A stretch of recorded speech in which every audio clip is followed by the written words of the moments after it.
മലയാളത്തിൽ ഖുതുബ കേൾക്കുന്ന പള്ളിയിൽ പങ്കെടുക്കുന്നവർ എന്ന നിലക്ക് ശഅബാൻ 4 ആയെന്നും ഇത്ര കാണുന്നൊക്കെ മനസ്സിലാക്കാനുള്ളൊരവസരം നമ്മളെ സംബന്ധിച്ചിടത്തോളം ഉണ്ട്. പലപ്പോഴും മുസ്ലിം സമൂഹത്തിൻ്റെ ഒരു പൊതു അവസ്ഥ എന്ന് പറയുന്നത്, ഉപ്പേരി വെക്കാൻ എന്തെങ്കിലും കൊണ്ടുവരും എന്ന് ഭാര്യ പറയുമ്പോഴാണ് നാളെ രാവിലെ അത്താഴത്തിന് എഴുന്നേൽക്കണമെന്ന് പൊതുവെ നോമ്പനുഷ്ഠിക്കുന്ന ആളുകളിൽ ഒരു വലിയ ശതമാനം ആളുകൾ ചിന്തിക്കാറുള്ളത്. അതുകൊണ്ട് തന്നെ അത്തരമൊരവസ്ഥ മലയാളത്തിൽ ജുമാ ഖുതുബ കേൾക്കുന്ന ആളുകൾക്കുണ്ടായിക്കൂടാ എന്ന ബോധ്യത്തിൽ നിന്നാണ് ഏകദേശം ഒരു 10-25 ദിവസങ്ങൾക്ക് മുമ്പ് ഈ വിഷയം ഒത്തിരി വിശദമായി തന്നെ ഓർമ്മപ്പെടുത്താമെന്ന നിലക്ക് നമ്മൾ ഇന്ന് ഇങ്ങനെ ഒരു വിഷയം തിരഞ്ഞെടുത്തിട്ടുള്ളത്.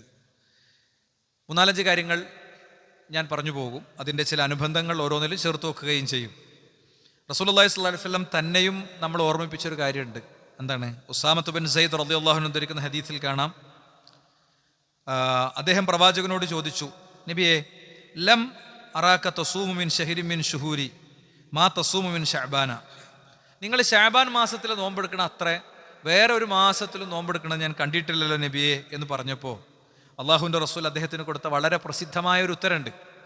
വളരെ പ്രസിദ്ധമാണ് ആ ഉത്തരം.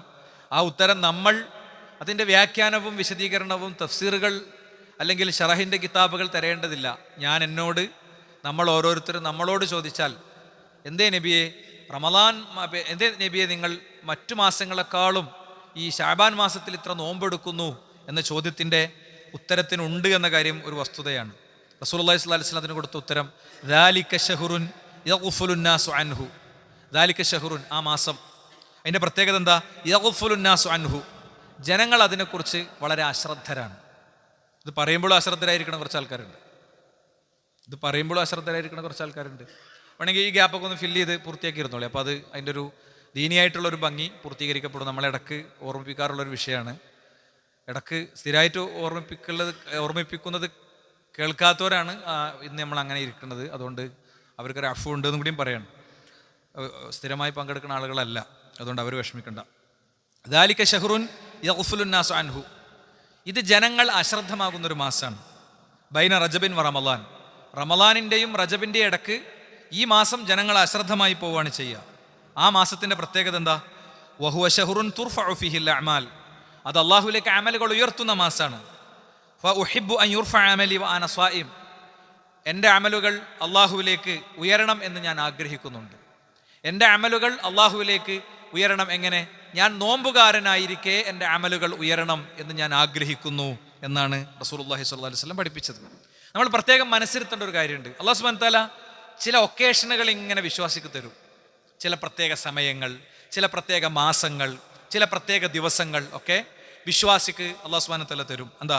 വഹുവല്ലദീ ജഅലൽ ലൈല വന്നഹാറ ഖിൽഫതൻ ലിമൻ അറാദ അൻ യദ്ദക്കറ ഔ അറാദ ശുക്കൂറ. നിങ്ങൾ അങ്ങോട്ട് ഇരുന്നോളൂ, അകസലേക്ക്. ഇവിടെ മൂപ്പര് വന്നല്ലോ അല്ലേ. മൂപ്പർക്ക് ഊരൊക്കെ ചെറിയ ബുദ്ധിമുട്ടുണ്ട്. അപ്പോൾ കസേര കിട്ടാത്തത് കൊണ്ടാണ് ഞാൻ മൂപ്പരോട് അങ്ങോട്ട് ഇരിക്കാൻ പറഞ്ഞത്. കസേര കിട്ടി, ശരി. എന്താ വിശുദ്ധ ഖുർആൻ പറഞ്ഞത്? വഹുവല്ലദീ ജഅലൽ ലൈല വന്നഹാറ, അള്ളാഹുവാണ് രാവും പകലൊക്കെ ഉണ്ടാക്കിയത്. ആ രാവും പകലും എന്തിനാ പഠിച്ചുണ്ടാക്കിയത്? അതിനെങ്ങനെ വേർതിരിച്ച് പഠിച്ചോ കൊണ്ടുപോവുകയാണ്. ലിമൻ അറാദ അൻ യദ്ദക്കറ ഔ അറാദ ശുക്കൂറ, അള്ളാഹിനെ ഓർക്കണവർക്ക് ഓർക്കാനും അള്ളാഹുവിന് നന്ദി കാണിക്കാനൊക്കെ ഉള്ള കുറേ അവസരങ്ങൾ ഈ രാവിലും പകലിലൊക്കെ പഠിച്ചുണ്ടാക്കിയിട്ടുണ്ട് എന്നാണ്. അപ്പോൾ ആ നിലക്ക് സഹോദരന്മാരെ, നമ്മൾ വെള്ളിയാഴ്ചകൾ നമുക്കുള്ള അവസരമാണ്, തിങ്കളാഴ്ചകൾ നമുക്കുള്ള അവസരമാണ്, വ്യാഴാഴ്ചകൾ നമുക്കുള്ള അവസരമാണ്. തിങ്കളും വ്യാഴം പ്രത്യേക നോമ്പ് നിർദ്ദേശിച്ചു. വെള്ളിയാഴ്ച ജുമാക്ക് വലിയ മഹത്വമുണ്ട്. അയ്യാമുൽ ബീദ് എല്ലാ മാസത്തിലെയും 13, 14, 15. പിന്നെ അറഫാ നോമ്പിൻ്റെ സന്ദർഭം. ഇങ്ങനെ റമളാന്, അങ്ങനെ നിരവധി പ്രത്യേകതകൾ നിർദ്ദേശിക്കപ്പെട്ട, മഹത്വങ്ങൾ നിർദ്ദേശിക്കപ്പെട്ട ദിവസങ്ങൾ, മാസങ്ങൾ, സമയങ്ങളുണ്ട് അല്ലേ. ഇപ്പൊ ഫജറിന്റെ സമയം, രാത്രിയുടെ 1/3 സമയം, അർദ്ധരാത്രിയുടെ സമയം, എല്ലാ നമസ്കാരത്തിൻ്റെയും ശേഷമുള്ള സമയം, 2 നമസ്കാരങ്ങൾക്കിടയിലുള്ള സമയം. ഒരു മനുഷ്യന് പടച്ചോനെ ഓർക്കാനും ജീവിതം ചിട്ടപ്പെടുത്താനൊക്കെ എന്തെല്ലാം സന്ദർഭങ്ങളും സമയങ്ങളുണ്ട്. അതിലൂടെ അങ്ങനെ കടന്നു പോകുകയാണ് നമ്മൾ.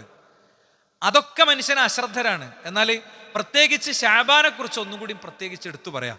ശഅബാൻ മാസത്തിൽ എല്ലാ തിങ്കളും വ്യാഴവും വെള്ളിമാരി അതാണ് കഴിഞ്ഞു പോകും. പിന്നെ അവസാനം 28, 29 ഒക്കെ ഉണ്ടാവുമ്പോൾ മാസം കാണുന്നതിനെ കുറിച്ച് ചിന്തിക്കുമ്പോൾ വാർത്തയിൽ ന്യൂസ് വരുമ്പോൾ മാത്രം റമളാനിലേക്ക് പ്രവേശിക്കുന്ന അവസ്ഥയാണ് ഉണ്ടാവുക എന്നാണ്. എന്നാൽ മഹാരഥനായ ഒരു പണ്ഡിതൻ അബൂബക്കർ അൽ ബൽഖി അദ്ദേഹം പറയാണ്, ഷഹ്റു റജബിൻ ഷഹ്റു സറഇ, റജബ് മാസം കൃഷിയുടെ മാസമാണ്, പുണ്യങ്ങൾ കൃഷി ചെയ്യുന്ന മാസമാണ്. ശഅബാൻ ഷഹ്റു സഖി, റജബ് മാസത്തിൽ ഇങ്ങനെ തുടങ്ങി വെച്ച കൃഷി ചെയ്ത ഒന്ന് കൃത്യതപ്പെടുത്തിയ ജമാഅത്ത് നിസ്കാരമൊക്കെ ഒന്ന് കൃത്യതപ്പെടുത്തി, ഖുർആൻ പാരായണമൊക്കെ ഒന്ന് കൃത്യതപ്പെടുത്തി, അതേപോലെ തന്നെ മനുഷ്യരുമായുള്ള ബന്ധത്തിലെ പ്രശ്നങ്ങളൊക്കെ പറഞ്ഞ് സെറ്റിൽ ചെയ്തു, സാമ്പത്തികമായിട്ട് കൊടുക്കാനുള്ള കടങ്ങളൊക്കെ കൃത്യമായി എഴുതി വെച്ചു, അതെങ്ങനെ വീട്ടണം എന്നുള്ളതിൻ്റെ നിർദ്ദേശങ്ങളൊക്കെ അതിൻ്റെ താഴെ വസിയത്തായിട്ട് എഴുതി വെച്ചു. അങ്ങനെ റജബാകുന്നതോടുകൂടെ അങ്ങനെ അങ്ങനെ അങ്ങനെ നമ്മൾ പലപ്പോഴും റജബിൽ ഏതെങ്കിലും 1-2 ദിവസത്തിന് മഹത്വം കൊടുത്ത് റജബിനെ തള്ളൂ. അത് ഇസ്ലാം പറയാത്ത മഹത്തായിരിക്കും. കഴിഞ്ഞ ആഴ്ചയിലെ ഖുതുബയിൽ നമ്മൾ വിശദമായിട്ട് അത് പറഞ്ഞു. എന്നാൽ ഒരു വിശ്വാസിയുടെ പ്രിപ്പറേഷൻ്റെ, ഒരുക്കത്തിൻ്റെ കൃത്യമായി അവൻ വിളയിറക്കുന്ന മാസമാണ്. പുതിയ പുതിയ ഇസ്ലാം പഠിപ്പിച്ച നന്മകൾ ജീവിതത്തിലില്ലാത്തത്, പുതിയ ഇസ്ലാം പഠിപ്പിക്കാത്തത് ഉണ്ടാക്കാൻ പറ്റില്ല. ഇസ്ലാം പഠിപ്പിച്ച ആയിരക്കണക്കിന് കാര്യങ്ങൾ നമ്മുടെ ജീവിതത്തിൽ ഇല്ല. അപ്പോൾ അദ്കാറുകളൊക്കെ ഒന്ന് സെറ്റ് ചെയ്തു. ഇത്രയും കാലം ചൊല്ലാത്ത കുറേ ദിക്റുണ്ട്, അങ്ങാടിക്ക് ചെല്ലുമ്പോൾ പ്രത്യേക ദിക്റുണ്ട്, ചൊല്ലലില്ല, അത് ചൊല്ലി, അത് ശീലമാക്കി. വാഹനത്തിൽ കയറുമ്പോഴുള്ള ആദാബുകൾ, ഭക്ഷണം കഴിക്കുമ്പോഴുള്ള ആദാബുകൾ, അങ്ങനെ റജബ് നന്മയുടെ കൃഷി ഇറക്കേണ്ട മാസമാണ്. വശഅബാനോ ഷഹ്റു സഖി, ഇറക്കിയ കൃഷിക്ക് വെള്ളം തെളിക്കേണ്ട മാസമാണ്. എന്ന് പറഞ്ഞാൽ എന്താ, ഓരോന്നിൻ്റെയും മഹത്വങ്ങളും ഫضലുകളൊക്കെ ഒന്ന് മനസ്സിലാക്കി. എന്താണ് ഒരു സുന്നത്ത് നോമ്പ് എടുക്കണതിൻ്റെ മഹത്വം? തിങ്കളും വ്യാഴമൊന്നും സുന്നത്ത് നോമ്പൊന്നും ഇല്ല, റജബോട് കൂടെ അങ്ങനെ തുടങ്ങി അല്ലേ. ഇനി ശഅബാനിൽ അത് തുടരണം. അത് തുടരണമെങ്കിൽ അതിൻ്റെ പ്രചോദനങ്ങൾ കിട്ടണം. അതാണ് വെള്ളമൊഴിക്കുക എന്ന് പറഞ്ഞാൽ. ഒറ്റ നോമ്പ് മതി ഒരു വ്യക്തിയെ 70,000 പിന്നെ വഴി ദൂരത്തേക്ക്, കിലോമീറ്റർ ദൂരത്തേക്ക് ഒരു വിശ്വാസിയെ നരകത്തിൽ നിന്ന് അകറ്റാനെന്ന് റസൂലുള്ളാഹി സ്വല്ലല്ലാഹി അലൈഹി വസല്ലം പഠിപ്പിച്ചു. അപ്പം അങ്ങനെയാണെങ്കിൽ രാവിലെ എന്തായാലും ചായ കുടിക്കലില്ല, ഉച്ചക്ക് എന്തായാലും ഭക്ഷണം കിട്ടലില്ല, എല്ലാം കൂടി 4 മണിക്കാണ് തിന്നലാണ് ചില ആൾക്കാരുടെ ദിവസമാണ്. അങ്ങനെയാണെങ്കിൽ അത്താഴത്തിന് എണീറ്റ് കുറച്ച് ഭക്ഷണം കഴിച്ച് നോമ്പ് തുറക്കണ ക്രമത്തിലേക്ക് അതിനെ കൊണ്ടുവന്നാൽ വലിയ കാര്യമാണ്. അതവൻ്റെ ഇച്ഛകളെ, എന്താണ് നോമ്പിൻ്റെ ഏറ്റവും വലിയ പ്രത്യേകത എന്താ, അവൻ്റെ ശഹ്വാത്തുകളെ, ഇച്ഛകളെ അത് നിയന്ത്രിക്കും. അറിഞ്ഞ നോമ്പാണെങ്കിൽ മനുഷ്യൻ്റെ ഉള്ളിലെ സ്വകാര്യതകളിലെ ഒരുപാട് തിന്മകൾ ഉണ്ടാകും. അതിനൊക്കെ ഉണ്ട് വിലങ്ങിടാൻ, വേണ്ടാത്തത് കാണണേ, വേണ്ടാത്തത് നോക്കണേ, അത്തരം സ്വഭാവങ്ങൾക്കൊക്കെ ഒരു നിയന്ത്രണം വെക്കാൻ അത് കാരണമാകും എന്നാണ്. ഇനി മൂന്നാമത്തത് റമളാനു ഷഹ്റുൽ ഹസാദ്, റമളാൻ മാസം എന്ന് പറയുന്നത് കൊയ്ത്തിൻ്റെ മാസമാണ്, പുണ്യങ്ങൾ കൊയ്തെടുക്കേണ്ട മാസമാണ് എന്നാണ്. ഫമല്ലം യസ്റഅ ഫി റജബ്, ഒരാൾ റജബ് മാസത്തിൽ അയാൾ കൃഷി ഇറക്കിയിട്ടില്ലെങ്കിൽ, വലം യസ്ഖി ഫി ശഅബാൻ, ശഅബാൻ മാസത്തിൽ അയാൾ അതിന് നനച്ചിട്ടില്ലെങ്കിൽ, ഫബിമാദ യഹ്സുദു ഫി റമളാൻ, അവൻ എന്താണ് റമളാൻ മാസത്തിൽ കൊയ്തെടുക്കുക എന്നാണ് വളരെ കൃത്യമായി പണ്ഡിതന്മാർ ചോദിക്കുന്ന ചോദ്യം. അതുകൊണ്ട് തന്നെ ഹസനുൽ ബസ്രി റഹിമഹുല്ലയെ കുറിച്ച് കാണാം, ഇദാ ദഖല ശഅബാനു, ശഅബാൻ മാസത്തിലേക്ക് അങ്ങോട്ട് കടന്നാൽ, തഗയ്യറ ഹാലുഹു, അദ്ദേഹത്തിൻ്റെ അവസ്ഥകളൊക്കെ മാറും. വഷ്തദ്ദ ഖൗഫുഹു, അദ്ദേഹത്തിന് അള്ളാഹിനെ കുറിച്ചുള്ള ഭയവും ദീനിനെ കുറിച്ചുള്ള ചിട്ടിയും ഇങ്ങനത്തെ കാര്യത്തിലൊക്കെ അദ്ദേഹം കൂടുതൽ കരുത്താർജിക്കും. വകാന യഖൂൽ, എന്നിട്ട് അദ്ദേഹം പറയും, ഇന്നൽ മുഅ്മിന ജമാ ഇഹ്സാനൻ വഖശിയ, വിശ്വാസി എപ്പോഴും ഇഹ്സാനിനെയും ഖശിയത്തിനെയും ഒരുമിപ്പിക്കുന്നവനാണ്. നന്മകൾ ഇഷ്ടം പോലെ ചെയ്യുമ്പോഴൊക്കെ അവൻ്റെ ഉള്ളിലൊരു ഭയം ഉണ്ടാകും. ഞാനിപ്പോൾ ഇത്രയൊക്കെ ചെയ്യുന്ന ആളാണ്, മറ്റവനാണെങ്കിൽ അത്രയും ചെയ്യില്ലല്ലോ എന്നുള്ള ആശ്വാസമല്ല. ഓരോ നന്മയും ജീവിതത്തിൽ ഇങ്ങനെ പകർത്തി മുന്നോട്ട് പോകുമ്പോഴും അവൻ്റെ ഉള്ളിലൊരു അസ്വസ്ഥത ഉണ്ടാകും. പടച്ചോനെ, ഒരു ദിവസം ഞാനും മരിക്കും, ഇതൊക്കെ സ്വീകരിക്കപ്പെടുമോ? നിന്റെ മുന്നിൽ വിചാരണയിൽ ഞാൻ എഴുന്നേറ്റ് നിൽക്കേണ്ടി വരും. ആദ്യം ചോദ്യം ചെയ്യപ്പെടുന്ന നമസ്കാരത്തെക്കുറിച്ചാണ്. എൻ്റെ നമസ്കാരം നീ എടുക്കുമോ? ദുനിയാവിലെ എല്ലാ വിഷമവും വേദനയൊക്കെ മരണത്തോടെ തീരും അല്ലേ. വലിയ ചെലവുണ്ട് വീട് നടത്താൻ, ജോലി സ്ഥലം തിരക്ക്, ഓർഡർ, പർച്ചേസ് അല്ലേ, ഇങ്ങനെ പാച്ചില്. ഈ പറയുന്ന കാര്യമൊക്കെ മരണത്തോടെ തീരും. ഖലാസ്, കഴിഞ്ഞു, പിന്നൊന്നുമില്ല. പിന്നെ അത് വേറെ ആൾ നോക്കൂ, സംഭവമൊക്കെ എൻ്റെ വഴിക്ക് പോകും. ഒരു കുറവും മിക്കവാറും നമ്മളെക്കാളും നല്ല രീതിയിൽ അത് കൈകാര്യം ചെയ്യപ്പെടാൻ സാധ്യതയുണ്ട്. സംഭവം നമ്മൾ ബിസിനസ് ചെയ്യാറും നമ്മളെ മോനത് ഏറ്റെടുക്കുന്നതോടുകൂടെ അല്ലെങ്കിൽ വേറൊരാളിലേക്ക് അത് എത്തുന്നതോടുകൂടെ ചിലപ്പോൾ നമ്മളെക്കാളും ഉഷാറായിട്ട് അത് പോകും. ഇതിനും വേണ്ടി നമ്മൾ കൊളാക്കിയ നമ്മുടെ നമസ്കാരം, നശിപ്പിച്ച നമ്മുടെ ദീന്, അതവിടെ കിടക്കുകയും ചെയ്യും. അതുകൊണ്ടാണ് അദ്ദേഹം പറഞ്ഞത്, ഇന്നൽ മുഅ്മിൻ ജമാ ഇഹ്സാനൻ വഖശിയ, വിശ്വാസി എപ്പോഴും അവൻ്റെ നന്മകൾ അവൻ ചെയ്തുകൊണ്ടേ ഇരിക്കുമ്പോൾ തന്നെ അവൻ എന്ത് ചെയ്യും, ഭയത്തെ, അള്ളാഹുവുമായുള്ള അനുബന്ധിച്ചുള്ള ഭയത്തെ അവൻ കൂടെ കൊണ്ട് നടക്കും. വഇന്നൽ മുനാഫിഖ ജമാ ഇസാഅതൻ വഅംന, മുനാഫിഖാണെങ്കിലോ പാപങ്ങളിലൂടെ അങ്ങനെ പോകും. എന്നിട്ട് പോകുമ്പോഴൊക്കെ അവനൊരു ആശ്വാസം ഉണ്ടാകും, ഒന്നും കുഴപ്പമില്ല, ഒക്കെ പടച്ചോൻ പുറത്തുനിന്നോളൂ, ഞാൻ അങ്ങനെ ചെയ്യുന്ന ആളല്ലേ, ഇങ്ങനെ ചെയ്യുന്ന ആളല്ലേ എന്നൊക്കെ അവൻ ഇങ്ങനെ ചിന്തിച്ചു കൊണ്ടിരിക്കും എന്നാണ്. അതുകൊണ്ട് ഒരു വിശ്വാസി എന്നുള്ള നിലക്ക് നമ്മൾ ഈ മാസം അവഗണിക്കുന്നില്ല എന്ന് നമ്മൾ ഉറപ്പുവരുത്തണം. ഒരുപാട് ഇബാദത്തുകൾ ചെയ്ത് പള്ളി തന്നെ കൂടുന്നില്ലെങ്കിലും ഇതിനെ അവഗണിക്കുന്നില്ല, മറ്റു മാസങ്ങളെ പോലെ ആകുന്നില്ല. അങ്ങനെ നമ്മൾ ശഅബാൻ മാസത്തിൽ ഒന്നിങ്ങോട്ട് ട്രാക്ക് കയറിയാൽ റമദാൻ പിന്നെ എളുപ്പമായിരിക്കും. പിന്നെ ആ ട്രാക്ക് അനുസരിച്ചായിരിക്കും നമ്മുടെ ഉണർച്ചയും നമ്മുടെ ഉറക്കവും നമ്മുടെ ബിസിനസ്സും നമ്മുടെ ജോലിയും ഒക്കെ ആ ഒരു ഫോർമാറ്റിലേക്ക് പൊതുവെ മാറിയിട്ടുണ്ടാകും. എന്താ വെച്ചാൽ മനുഷ്യനെ സംബന്ധിച്ചിടത്തോളം 2-3 കാര്യങ്ങളുണ്ട്. ഒന്ന് അവൻ്റെ പ്രകൃതം, 2 അവൻ്റെ സ്വഭാവം, 3 അവൻ്റെ ശീലങ്ങൾ. ഈ ശീലങ്ങളെ നമുക്ക് മാറ്റാൻ പറ്റും, പ്രകൃതത്തെ നമുക്ക് മാറ്റാൻ പറ്റില്ല. ഒരാളുടെ ശീലം മാറി കിട്ടണമെങ്കിൽ ഒരു 21 ദിവസം അയാൾ കൃത്യമായി ഒരു ട്രാക്കിൽ ഓടിയാൽ മതി എന്നാണ്. 21 ദിവസം ഒരു ട്രാക്കിൽ ഓടുന്ന വ്യക്തിക്ക് സ്വാഭാവികമായിട്ടും അയാളെ സംബന്ധിച്ചിടത്തോളം അയാൾക്ക് ഒരു പുതിയ ജീവിത ശൈലിയും പുതിയ ജീവിതക്രമം കിട്ടുന്നതാണ്. നമ്മുടെ ഉറക്കത്തിൻ്റെ പാറ്റേൺ, ചില ആൾക്കാർ പറയും ഭയങ്കര ഉറക്കം, നല്ല പ്രശ്നം, ഒരു 2 മണിക്കൂറൊക്കെ രാത്രി സ്ഥിരം ഉറങ്ങണമെന്ന് ഉറക്കം മിസ്സായാൽ അത് ഭയങ്കര ഡിസ്റ്റർബിങ് ആയിട്ടുള്ള ഒരുപാട് ആളുകളുണ്ടാവും. പിന്നെ ഒന്നിനും കഴിയൂല. എന്താ കാര്യം? അത് അവരുടെ ശീലം അങ്ങനെയാണ്, അവരുടെ തലച്ചോറ് മനസ്സിലാക്കി വെച്ചത് അങ്ങനെയാണ്, അവരുടെ ഒരു ശരീരത്തിൻ്റെ ക്രമം അങ്ങനെയാണ്. ഇപ്പോൾ എന്തെങ്കിലുമൊക്കെ അഡിക്ഷനുകളൊക്കെ ഉള്ള ആളുകളോട് പൊതുവേ ഡോക്ടേഴ്സ് എന്താ പറയുക, 21 ദിവസത്തെ ഒരു ക്രമം കൊടുക്കും, അല്ലെങ്കിൽ 42 ദിവസത്തെ ഒരു ശീലം കൊടുക്കും, ആ ഒരു ഷെഡ്യൂൾ കൊടുക്കും.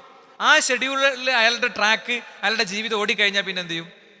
ഒക്കെ ഓർമ്മ വരും, ഒക്കെ അതിനനുസരിച്ച് മാറിപ്പോകും. അപ്പം അതുകൊണ്ട് തന്നെ നമ്മൾ ഇത്തരം ഒരു രൂപം ഉണ്ടാക്കിയെടുക്കുക എന്നുള്ളത് വളരെ പ്രധാനമാണ്. എന്തുകൊണ്ട് എന്നുള്ളതാണ് ചോദ്യം. എന്തുകൊണ്ട് എന്നുള്ളതിൻ്റെ ഉത്തരം, അല്ലാഹു സുബ്ഹാനഹു വ തആലയിലേക്ക് അമലുകൾ ഉയരുന്നത്, അല്ലാഹു സുബ്ഹാനഹു വ തആലയിലേക്ക് അമലുകൾ ഉയരുന്നതിന് 3 രൂപമുണ്ട്. ഒന്ന്, എല്ലാ ദിവസത്തിലും അള്ളാഹുവിലേക്ക് അമലുകൾ ഉയരും. ഇലൈഹി യസ്ഉദുൽ കലിമുത് ത്വയ്യിബ് വൽ അമലു സ്വാലിഹ് യർഫഉഹു. മനുഷ്യൻ ചെയ്ത അമലുകൾ അല്ലാഹു സുബ്ഹാനഹു വ തആല സ്വീകരിച്ച് മനുഷ്യന് ഉപകാരപ്പെടുന്ന രീതിയിൽ അല്ലാഹു സുബ്ഹാനഹു വ തആല അതിന് ബർക്കത്തുകൾ കൊടുത്ത് അതിനെ ചിട്ടപ്പെടുത്തുന്നതാണല്ലോ. അത് 3 രീതിയിലാണ്. ഒന്ന്, എല്ലാ ദിവസവും അള്ളാഹുവിലേക്ക് അമലുകൾ ഉയരുന്നുണ്ട്. യർഫഉ ഇലൈഹി അമലുൽ ലൈലി ഖബ്ല അമലിൻ നഹാർ. അള്ളാഹുവിലേക്ക് രാത്രിയിലെ എല്ലാ അമലും പകലിലെ അമലിന് മുമ്പ് ഉയരും. അമലുൻ നഹാരി ഖബ്ല അമലിൽ ലൈൽ. പകലിലെ കർമ്മങ്ങൾക്ക് മുമ്പ് രാവിലെ കർമ്മങ്ങൾ അള്ളാഹുവിലേക്ക് ഉയരും. കർമ്മങ്ങൾ സ്വീകരിക്കപ്പെടാനുള്ള തടസ്സങ്ങളുണ്ട്, ആ തടസ്സങ്ങളില്ലാത്ത വ്യക്തിയെ സംബന്ധിച്ചിടത്തോളം ശ്രദ്ധിച്ച് കേൾക്കുക. ഓരോന്നും തിരിച്ചറിഞ്ഞ് മനസ്സിലാക്കി വെച്ച് കാര്യങ്ങൾ ചെയ്യുമ്പോൾ അതിൻ്റെതായ ഒരു മഹത്വമുണ്ട് കേട്ടോ. അപ്പം എന്താണ്? ഒന്ന്, 3 രൂപമാണ് അള്ളാഹു അമലുകൾ ഉയർത്തുന്നതിന്. ഒന്ന്, അതാത് ദിവസത്തെ അമൽ അള്ളാഹു അതാത് ദിവസം ഉയർത്തും. ഇനി മലക്കുകളോടുള്ള ചോദിക്കുന്നുണ്ട്, നിങ്ങൾക്കിടയിൽ അള്ളാഹുവിൻ്റെ നിരീക്ഷകരായി ചുറ്റിക്കറങ്ങുന്ന മലക്കുകളുണ്ട്, രാത്രിയിലും പകലിലും ഒക്കെ ചുറ്റിക്കറങ്ങുന്ന മലക്കുകളുണ്ട്. എന്നിട്ട് എന്താ, അവർ സുബഹ് നമസ്കാരത്തിന്റെ സമയത്താണ് ഈ 2 കൂട്ടരും ഒരുമിച്ച് കൂടുന്നത്. വസ്സലാത്തുൽ അസർ, അസർ നമസ്കാരത്തിന്റെ സമയത്താണ്. എന്ത് ചെയ്യും? രാത്രി നിങ്ങളുടെ കൂടെ ഉണ്ടായിരുന്നവർ സുബഹിന്റെ സമയത്ത് ഉയരും. അള്ളാഹുവിന് ഇവിടെ നടന്നതൊക്കെ അറിയുമെന്നിരിക്കെ തന്നെ ആ മലക്കുകളോട് ചോദിക്കും, കൈഫ തറക്തും ഇബാദി, എൻ്റെ അടിമകളെ നിങ്ങൾ എങ്ങനെയാണ് പോകുന്നത്?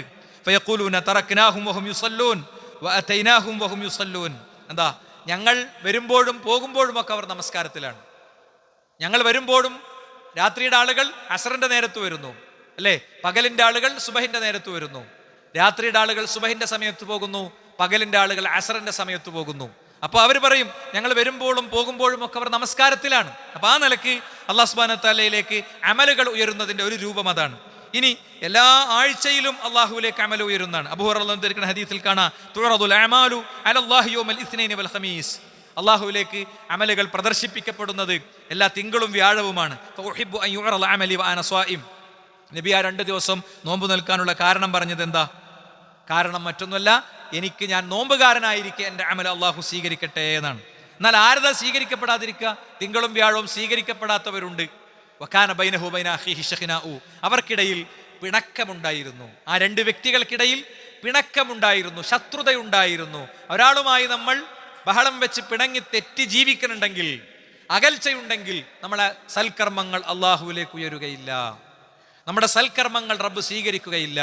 സൽക്കർമ്മങ്ങൾക്ക് ദുന്യാവിലും പരലോകത്തും ഗുണമുണ്ട്. നമ്മൾ ചെയ്യുന്ന ഇബാദത്തുകൾക്ക് വിശദമായി തന്നെ 3-4 ആഴ്ചകൾക്ക് മുമ്പ് നമ്മൾ നമസ്കാരത്തെക്കുറിച്ച് പറഞ്ഞു. നമസ്കാരം എന്നുള്ളത് മനുഷ്യന്റെ സമ്പത്തിലും ആരോഗ്യത്തിലും ഒക്കെ വർധനവ് തരുന്ന, അതേപോലെ ആശ്വാസം തരുന്ന കാര്യമാണ്. ശരിക്ക് ചിട്ടയായി നമസ്കരിക്കുന്ന വ്യക്തി റിസ്ഖിന് കുടുങ്ങൂല. എന്താ പഠിച്ചോനെ നാളെ ചെയ്യാ എന്ന് ആലോചിച്ച് നിൽക്കുമ്പോൾ റബ്ബ് അവന് റിസ്ഖ് കൊടുക്കുന്നതാണ്. റബ്ബ് അവന് റിസ്ക് കൊടുത്തിരിക്കും.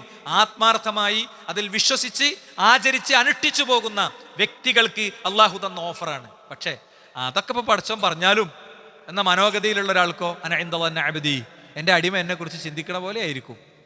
കിട്ടും എന്ന് ഉറപ്പ് ഉള്ള മനോഗതത്തോടെ പോണ ആളെ പടച്ചോൻ സഹായിക്കും.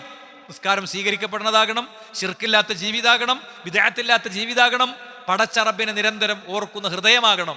അപ്പോൾ അല്ലാഹു സുബ്ഹാനഹു വ തആല ആ വ്യക്തിക്ക് അങ്ങനെ തന്നെ അനുവദിച്ചു കൊടുക്കും എന്നാണ്. അപ്പോൾ ഓരോ ദിനത്തിലും അമൽ ഉയരുന്നു, എല്ലാ ആഴ്ചയിലും തിങ്കളും വ്യാഴവും അള്ളാഹുലേക്ക് അമൽ ഉയരുന്നു. മറ്റൊന്നേതാ, എല്ലാ വർഷത്തിലും അള്ളാഹുലേക്ക് അമൽ ഉയരുന്നു, അല്ലേ? അതാണ് ശഅബാൻ മാസത്തെക്കുറിച്ച് വിശുദ്ധ റസൂലുള്ളാഹി സ്വല്ലല്ലാഹു അലൈഹി വസല്ലം പറഞ്ഞത്. ആ മാസത്തിലാണ് അള്ളാഹുലേക്ക് അമൽ ഉയരുന്നത്. അപ്പോൾ അല്ലാഹു സുബ്ഹാനഹു വ തആല അവൻ്റെ തൃപ്തിക്കനുസരിച്ചും അവൻ്റെ ഖദറിനനുസരിച്ചും ചില അമല് വർഷത്തിലാണ് ഉയർത്തുക, വേറെ ചില അമല് എല്ലാ ദിവസവും ഉയർത്തുന്നുണ്ട്, വേറെ ചില അമല് തിങ്കളും വ്യാഴം. അത് നമ്മളെ സംബന്ധിച്ചിടത്തോളം വ്യക്തതയുള്ള കാര്യങ്ങളല്ല. അത് അള്ളാഹ് സ്വീകരിക്കുന്നതോടുകൂടെ ഞാൻ ആവർത്തിക്കുന്നു, പരലോകത്ത് മാത്രമല്ല അമലു സ്വാലിഹാത്തിന്റെ ഗുണം ഉണ്ടാകുക, അത് ദുനിയാവിലെ ജീവിതത്തിൽ ഉണ്ടാകും. ഇപ്പോൾ ഖുർആൻ നന്നായി ഹിഫ്ലാക്കി ഖുർആൻ നന്നായി പഠിക്കണേ ആളുകളെ സംബന്ധിച്ച് പറഞ്ഞപ്പോൾ അള്ളാഹുവിൻ്റെ റസൂൽ പറഞ്ഞ എന്താണ്? ഇന്നല്ലാഹ യർഫഉ ബിഹാദൽ കിതാബി അഖ്വാമൻ വയളഉ ബിഹി ആഖരീൻ. അള്ളാഹു ഈ കിതാബ് കൊണ്ട് ഒരു ജനതയെ ഉയർത്തുകയും വേറെ ഒരു ജനതയെ താഴ്ത്തുകയും ചെയ്യും. അതിൻ്റെ നല്ല മോഡൽ എക്സാമ്പിളാണ് എന്ത്? നല്ല മോഡൽ എക്സാമ്പിളാണ് അബൂജഹൽ അബൂലഹബ് ഒക്കെ. അബൂജഹൽ അബൂലഹബ് ആരാ? അവർ വരുമ്പോൾ ആരവങ്ങളോട് ആയിരങ്ങൾ അവരെ സ്വീകരിച്ചിരുന്നു. മക്കയുടെ പ്രധാനമന്ത്രിയും പ്രസിഡന്റും ഒക്കെ ആയിട്ട് വിരാജിച്ച ആളുകളാണ്. അബൂലഹബിന് അവസാനം എന്താ സംഭവിച്ചത്? അവനൊരു ത്വക്ക് രോഗം വന്നിട്ട് അവനെ നമ്മളെ നാട്ടുംപുറത്തെ ഭാഷ പറഞ്ഞ അവനെ സ്ക്രൂ കൊടുത്ത് ഇസ്ലാമിനെതിരെ തിരിച്ചിരുന്ന അവൻ്റെ ഭാര്യ ഹിന്ദ്, അവളടക്കം ഉപേക്ഷിച്ചു.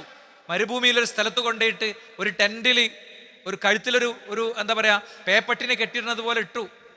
മരുഭൂമിയിൽ അവൻ ആർത്ത് വിളിച്ച് നിലവിളിച്ച് ശരീരത്തു നിന്ന് പുഴുക്കൾ വന്നവൻ ഒടുങ്ങി. അബൂലഹബ് ഒടുങ്ങി, അല്ലേ? എന്നാൽ അബൂജഹൽ ബദർ ദിനത്തിൽ പ്രവാചകൻ ഇവിടെ അബൂജഹൽ മരിച്ചു കിടക്കുന്നുണ്ടാവും എന്ന് പറഞ്ഞെടുത്ത് മരിച്ചു കിടന്നു.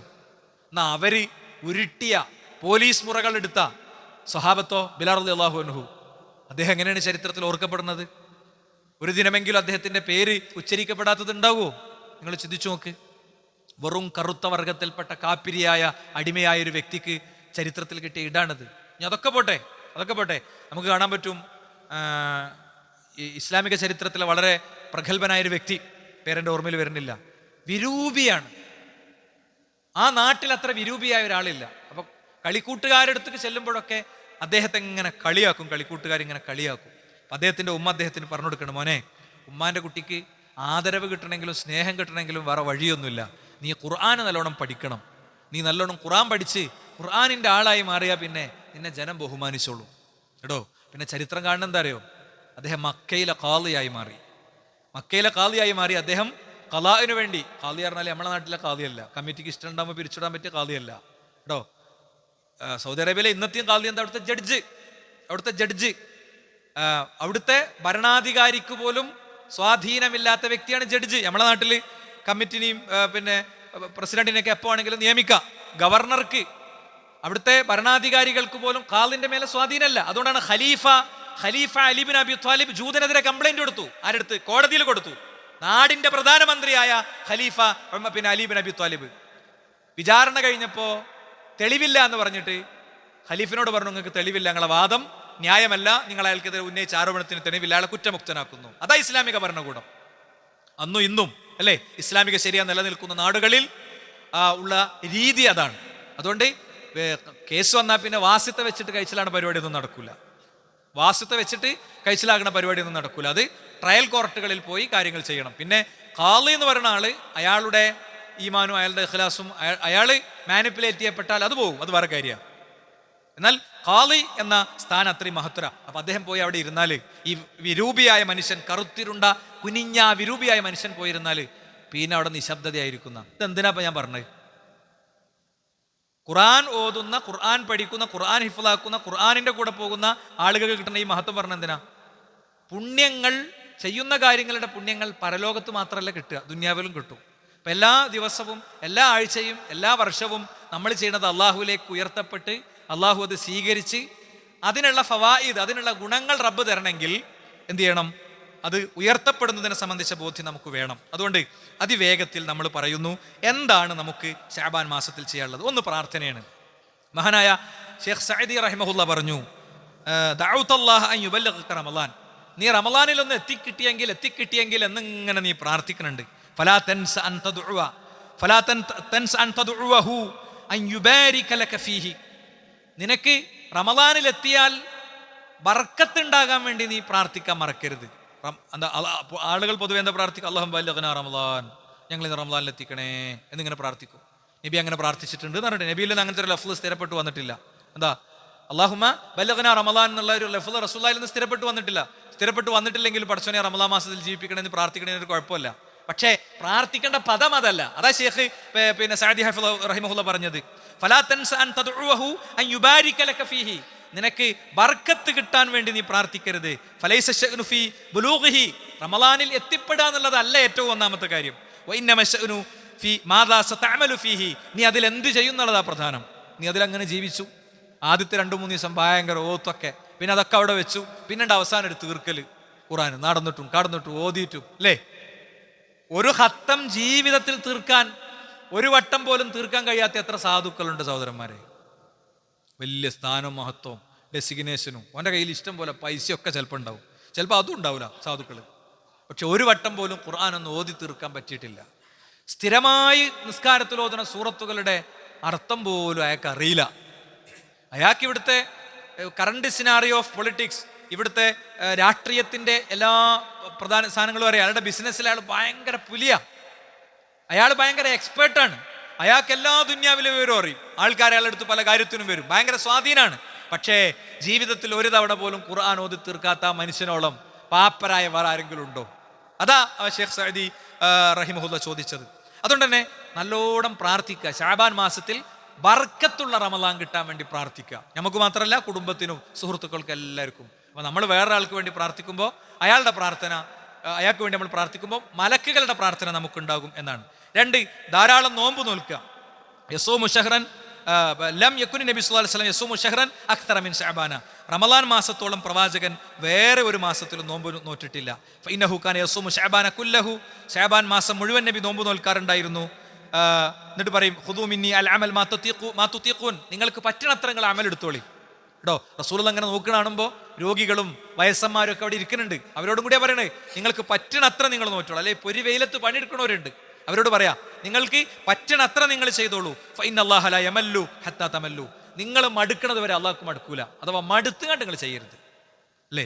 മടുത്ത് ആകെ ഇതൊന്ന് തീർന്നു കിട്ടിയെങ്കിൽ എന്നുള്ള രീതിയിൽ നിങ്ങൾ ചെയ്യരുത്, അപ്പൊ അള്ളാഹ്ക്കും മടുക്കും. വഹബ്ബു സ്വലാത്തി ഇല നബി സല്ലല്ലാഹു അലൈഹി വസല്ലം മാ ദുംത അലൈഹി വഇൻ ഖല്ലൽത, എന്താ ഔ കമാ ഫിൽ ഹദീസ്, എന്താ പ്രവാചകന് ഏറ്റവും ഇഷ്ടം, അള്ളാഹ്ക്ക് ഏറ്റവും ഇഷ്ടം സ്ഥിരമായുള്ള കാര്യങ്ങളാണ്. അപ്പൊ കുറച്ച് കാര്യങ്ങൾ സ്ഥിരമായി ജീവിതത്തിലേക്ക് ചേർത്ത് വെക്കണം, അതിത്തിരി അല്പമാണെങ്കിലും എന്നാണ്. അതുകൊണ്ട് തന്നെ മുഴുവൻ എന്നതുകൊണ്ട് പണ്ഡിതന്മാർ പറയുന്ന റമളാനിൽ മുഴുവൻ, ശഅബാനിൽ മുഴുവൻ നോറ്റു എന്നതുകൊണ്ട് ഉദ്ദേശിച്ചത് എന്താ? അതിൽ അധികവും നോറ്റു എന്നാണ്. അതല്ലാതെ ശഅബാൻ മാസം ഫുള്ള് നോറ്റു എന്നല്ല എന്ന് പണ്ഡിതന്മാർ ഇതിനെ വേറെ തന്നെ വേർതിരിച്ചതായി നമുക്ക് കാണാൻ സാധിക്കും. എന്തായാലും റമളാനിന്റെ ശഅബാനിന്റെ അവസാനത്തെ 2-3 ദിവസത്തിലേക്ക് ഖാസായി നോൽക്കുന്നത് ഒരു ശരിയായ നടപടിക്രമമല്ല. സ്ഥിരം അങ്ങനെ നോൽക്കുന്നവർ അല്ലാതെ തിങ്കളും വ്യാഴമൊക്കെ സ്ഥിരം നോൽക്കുന്ന ഒരാൾ റമളാനിന്റെ തൊട്ട് മുമ്പ് തിങ്കളും വ്യാഴമൊക്കെ വന്നാൽ അവർക്ക് നോൽക്കാം, അതിന് കുഴപ്പമില്ല. അല്ലാത്ത ആളുകൾ അവസാനത്തെ 2-3 ദിവസം നോമ്പാക്കല്ല വേണ്ടത്, നോമ്പല്ലാതാക്കുകയാണ് വേണ്ടതെന്ന് പറയാൻ പറ്റും. ഇനി 3 ഖുർആൻ പാരായണമാണ് ശഅബാനിൽ നടക്കേണ്ടത്. സലമത്ത് ബിൻ കുഹൈൽ പറയായിരുന്നു, ഷഹ്റു ശഅബാൻ ഷഹ്റുൽ ഖുറാ, ഓതുന്നവരുടെ മാസമാണ് ഈ ശഅബാൻ മാസം എന്ന് അദ്ദേഹം പറയാറുണ്ടായിരുന്നു എന്നാണ്. അനസ് ബിൻ മാലിക് റളിയല്ലാഹു അൻഹു പറയുന്നത്, കാനൽ മുസ്ലിമൂന ഇദാ ദഖല ശഅബാനു, ശഅബാൻ മാസത്തിലേക്ക് പ്രവേശിച്ചാൽ മുസ്ലിങ്ങൾ അഖബ്ബു അലൽ മസാഹിഫ് ഫഖറഊഹ, അവർ ഖുർആനിലേക്ക് അങ്ങോട്ട് ചുരുങ്ങും, അതിന്മേലേക്ക് അങ്ങോട്ട് എന്താ പറയുക, പൂർണ്ണമായി അതിലേക്ക് അങ്ങോട്ട് തിരിയും. വഅഖ്റജു സകാത്ത അംവാലിഹിം, അവർ സകാത്തൊക്കെ കൊടുത്തു വിട്ടും. തഖ്വിയതൻ ലി ലഈഫിഹിം അലസ്സിയാം, നോമ്പ് നോൽക്കുന്നവർക്കുള്ള ഒരു ശക്തി പകരാൻ വേണ്ടിയിട്ട്. എന്താ സക്കാത്തൊക്കെ കിട്ടിക്കഴിഞ്ഞാൽ അവരെ സംബന്ധിച്ചിടത്തോളം ആ റമളാൻ മാസത്തിലെ ജോലിയൊക്കെ ഒന്ന് മാനേജ് ചെയ്യുക, അന്നത്തെ ചെലവും അത്താഴവും ഭക്ഷണമൊക്കെ അവർക്ക് ആശ്വാസം ഉണ്ടാകും. ആ നിലയ്ക്ക് കൊടുക്കാറുണ്ടായിരുന്നു എന്ന് പ്രത്യേകം പറഞ്ഞത് കാണാൻ പറ്റും. ഇനി 4ാമത്തെ കാര്യം, ശഅബാൻ മാസത്തിലേക്ക് പ്രത്യേകം നിർദ്ദേശിച്ചത് എന്താ? ഭൗതിക കാര്യങ്ങളൊക്കെ ഒന്ന് ചുരുക്കുക. ഫകാന അംറു ബിൻ ഖൈസ് താബിഈങ്ങളിൽപ്പെട്ട വ്യക്തിയാണ്. ഇദാ ദഖല ശഹ്റു ശഅബാൻ, ശഅബാൻ മാസത്തിൽ പ്രവേശിച്ചാൽ അഗ്ലഖ ഹാനൂതഹു, അദ്ദേഹം തന്റെ ഷോപ്പ് അടക്കും. വതഫറഗ ലിഖിറാഅത്തിൽ ഖുർആനിൽ കരീം, ഖുർആൻ പാരായണത്തിനു വേണ്ടി അദ്ദേഹം മാറി നിൽക്കാറുണ്ടായിരുന്നു എന്നാണ്. ഇതുപോലെ തന്നെ നമുക്ക് കാണാൻ സാധിക്കും. ധാരാളം വ്യക്തികളെ ഇതേപോലെ നമുക്ക് കാണാൻ സാധിക്കും. ആ നിലക്ക് ശഅബാൻ മാസത്തെ സമ്പന്നമാക്കാൻ ശ്രദ്ധിക്കുക. അള്ളാഹു അനുഗ്രഹിക്കുമാറാകട്ടെ.